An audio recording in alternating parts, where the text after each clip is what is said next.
12 বছর অন্তর ভয়াবহ বাজ পড়ে এই শিব মন্দিরে। জানেন কোথায় আছে এই তীর্থস্থান? হিমাচলের বিস্ময়কর বিজলি মহাদেবের মন্দির যেন রহস্যে মোড়া। কুলু উপত্যকায় বিয়াস ও পার্বতী নদীর সঙ্গম স্থলে সুউচ্চ পর্বতের 2460 মিটার উচ্চতায় রয়েছে এই মন্দির। কথিত আছে এই উপত্যকায় বসবাসকারী কুলান্ত নামে এক দৈত্য অজগরের রূপ ধারণ করে বিয়াস নদীতে বাধা সৃষ্টি করে গ্রামবাসীদের ভাসিয়ে দিতে চায়। ভয় মহাদেবকে স্মরণ করতে থাকেন এলাকার মানুষ।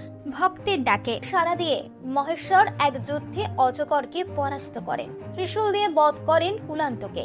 তাদের অনুরোধে মহাদেব শিবলিঙ্গ রূপে ভারত প্রতিষ্ঠিত হলে ঘন কালো মেঘে ছেয়ে যায় চারিদিক। ঘন ঘন বাজ পড়তে থাকে। মানুষকে রক্ষা করতে সেই বাজ নিজের শরীরে ধারণ করেন মহাদেব। সেই থেকে প্রতি 12 বছর অন্তর শিব মন্দিরে ভয়াবহ বাজ পড়ে।